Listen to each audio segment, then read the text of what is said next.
If you own a blaster, you want to shoot something with it. That is literally its only purpose in life, is to propel foam at things for your amusement and enjoyment. And while red solo cups and tin cans work great, setting them back up over and over again can be incredibly time consuming and irritating. So today I wanted to walk you through 3 very simple and inexpensive builds that you can use to make your own targets, and then I'll actually be using those targets next week in some target acquisition drills. So if you're interested in that, hit the subscribe button and let's get into it. Now, no matter what we're building, the first thing you need to decide is what your actual target will be made of, the actual thing that you are hitting with a dart. And in my case, I'm going to be using cardboard because boxes are everywhere and it's very easy to constantly have a source of cardboard. You can also use pie tins, sheets of plastic or styrofoam, plywood, whatever you have on hand that's relatively flat that you can mount on something and shoot. And the first thing I'm going to do is mark the center of my target. In this case, I'm going to just draw an arbitrary bullseye using round random objects that I have laying around my workspace. However, this could just as easily be an X or a plus or a dot or a shape. It doesn't matter, but I think that it's very important to mark something so that in the event that you're doing accuracy training or zeroing, you have something to hone in on when you need to. I'll also be adding a letter or a number to each of my targets. This is primarily for callouts during target acquisition drills. And I will also be marking them with colored tape. I don't really have a particular use for that, but the more markings that I have on my targets, the easier it is to kind of mix up rules for drills on the fly. You can say, okay, now I'm only going to target reds, or now I'm only going to target blues, or only triangles, or only squares, etc. So having some markings on it will most likely help you in the long run. And in an effort to be somewhat modular, I'm going to be putting Velcro on the back of my targets. This way I can stick them onto the target frame, I can take them off very easily or move them up or down. Also, I live in the Pacific Northwest, where it frequently rains and is generally damp, and cardboard is not known for its ability to be waterproof. So I'm pretty sure that these targets will break down at some point, and having Velcro means I can just kind of take them off, make a new target, slap it on there, no problem at all. They're easily replaceable. If you are not interested in using Velcro, like I am, you can just as easily affix your targets to the frames using screws or tape or whatever. I mean, you can glue it. You're sticking a thing to a thing.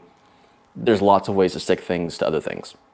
I would advise, if you're trying to stick a target to PVC using screws, to use very coarse threaded screws or use very long machine screws that you can put a nut on the other side of the PVC, because very thinly threaded screws don't tend to hold in PVC very well. If you push on them at all, they kind of just pop out. So coarse threaded screws will thread in just fine. They're never going to come out. It'll be fine.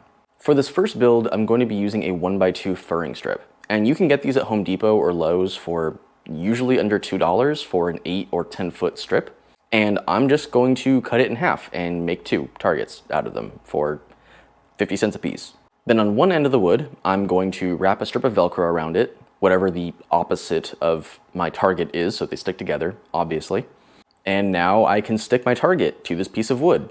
However, wood doesn't like to just stand up on its own because gravity is a thing that exists, but a very simple solution to that is to turn it into a stake. And you can do that very easily using any type of hand saw that you have. You don't need anything fancy, just literally any type of saw, and simply cut a corner off of the other end of the wood where your target is not. And then once that corner is gone, flip it over and cut off the other corner so that you have a nice pointed shape. And it doesn't need to be extremely pointy because we're not trying to kill vampires here. We're just trying to give it a wedge that you can use to stick into the ground more easily. And you don't really need a lot of pointiness to do that. And that's it. Now you have a target. You can stick it in the ground. You can move it around. It stays up in the air. It's great. It looks somewhat professional, and it's just a piece of wood. Again, simplest build. We're only going to go up from here. Now, the obvious issue with a stake is it's damaging the ground in some way or another. So depending on how you feel about your grass or how the owner of whatever grass you're using feels about their grass, you might not want to keep doing that. If you have a giant dirt field, great, perfect, that's fine. These also work really well if you have very uneven ground, like lots of slopes or hills in your backyard or wherever you are, because it doesn't matter. You just stick it in the dirt and it sticks straight up. It doesn't need a flat surface to lay on like other targets might. Now, if you do have flat land or you are using your targets indoors, then the second build's probably better for you. And this is going to be a simple PVC frame. PVC pipe is extremely cheap at almost any hardware store. You can get 8 to 10 feet of it for also under about $2, as long as you're getting very thin PVC pipe. The thicker the PVC or the higher its schedule, the more expensive it gets. And for the purposes of building a target, you don't exactly need furniture grade PVC. You can just get the thinnest thing available and it's fine. The diameter of the PVC also doesn't matter. In this case, I'm going to be using 3/4 inch PVC because it's cheaper and that's what I use for everything. But it really doesn't matter. You just need to know that whatever diameter of pipe you are getting, all of your fittings have to be the same diameter for obvious reasons. You can't put a 3/4 inch pipe into a 1/4 inch elbow joint. It won't work. So as long as everything's the same size, you're good to go. So for this build, you'll need your targets, obviously, and you'll need 2 PVC pipes that are roughly the same length as your target. And these will be our crossbars. Then you're going to need 4 legs of equal length. I would recommend having them at least 2 feet so that they don't fall over. You'll need 2 risers that are basically just glue to hold the cross section to the feet. These can just be 4 or 5 inches. It really doesn't matter. It's just to stick 2 things together. And then you'll need 2 primary arms. And the height of this is completely up to you. Mine are about 4.5 feet-ish because I want this target to be at roughly chest level. However, again, this could be as short or as tall as you want. I would recommend going a little taller, and then if you're using Velcro, for example, adding more Velcro loops up and down the rods. That way you can move your targets up and down and not have to reconfigure anything.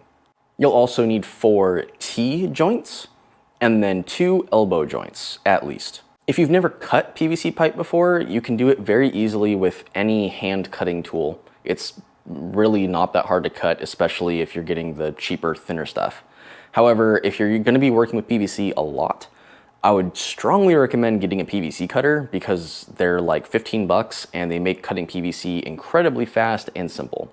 It's basically just a vise with a blade on it that you slide your PVC into and then crank with your hand until the blade pierces it, and that's it. You ratchet it to unlock it, you're ready to cut another piece.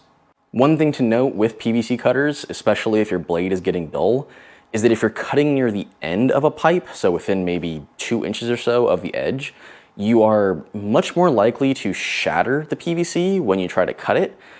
So in a situation like that, just once the blade contacts the pipe, cut very slowly. Just kind of slowly squeeze your hand over and over again until it cuts through. You'll kind of feel, there'll be this point when the blade actually pierces the plastic, and then after that, you're fine. If you don't know what I'm talking about, you will when you do it and you break one and you have little shards of PVC everywhere, and then you'll remember this, maybe, and then you'll be fine in the future. An assembly of the frame is very simple. We're going to take our 4 legs and we're going to put them into the T-joint so that they are facing each other. That way there is an open slot that is perpendicular to the 2 legs. Then in that open slot, we're going to put each of our little spacers. And then we're going to put the side of a T-joint on each end of one of those crossbars, like this. Then we're going to take our little feet assemblies and we're going to push them into this new crossbar T combination so that it can stand up on its own. And now to make a reinforcement, we're going to take the other crossbar and we're going to put both of our elbow joints onto that crossbar. Then we're going to take that and we're going to put it on the front side of our feet. This will increase stability, and in the event that the target rocks backwards from a hit, the uncapped feet on the back will actually act as kind of a spring of sorts and snap back forward. So this crossbar will help prevent it from flipping in the event that that happens. You could also just as easily throw on another set of elbows with another crossbar and put them on the backside. If you want it to look more finished or refined, that's fine. Now we take our two primary arms and we just shove them in the top of the T-joints. And then that's it. Now we stick our target on it, stand it up, it's good to go. This is my preferred target. They're easy to build, they're easy to modify if you need them to be wider or taller or whatever. It's just a very basic frame that you can expand on very easily. Now, the third frame will also be made from PVC. However, this frame is designed to hang on something. For example, a fence, or a bench, or the back of a door. And just for fun, we're going to add a reactive element to this frame so that the target actually freely swings. That way when your dart hits it, the target will actually move and hit the object it's hanging on and make a sound and be fun.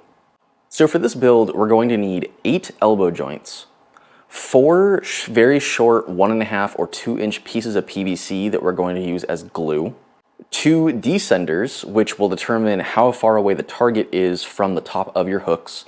So in my case, this will be about 6 inches, but if you wanted to hang, say, in the middle of your fence or the middle of a door, you might want these to be 2 or 3 feet long. And then you're going to need 1 piece of 6-inch PVC to act as a crossbar. Then for the actual reactive target part that swings, you're going to want to step 1 size up. So if you have 3/4 inch PVC for everything else in the build, this piece needs to be made of 1-inch PVC, and so on and so forth. And for this piece, all you'll need is 1 T and then maybe 5 inches of PVC pipe. In my case, I'm using a T-joint that is 1 inch in diameter on the long side. However, the bottom part of the T that sticks out is actually 3/4 inch and allows me to use a 3/4 inch pipe like everything else. Now to actually assemble the frame, we're going to take 4 of our elbow joints and 2 of our little glue pipes. And we're going to stick them together to make a little U shape. Then we're going to take both of our descender pipes and we're going to put 1 in each of our U's to form a upside down J, I guess. And on the other end of these descender pipes, we're going to put another pair of elbows. And into these elbows, we're going to put the last 2 of our little glue pipes and then another set of elbows. Then we're going to quickly make our target assembly by attaching a pipe to the oversized T-joint. Then we're going to take that 6-inch crossbar and slide it through the T-joint.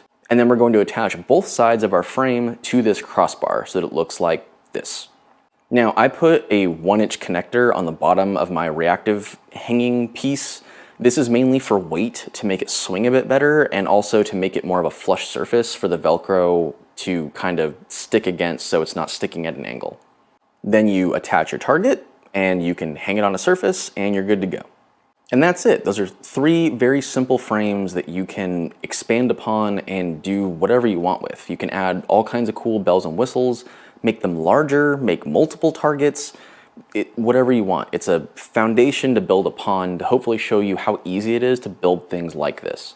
I have a ton of PVC pipes and connectors because I constantly just take things apart and rebuild them out of PVC for whatever I need. It's very versatile, and I highly advise you own at least a little bit of PVC just to have fun with.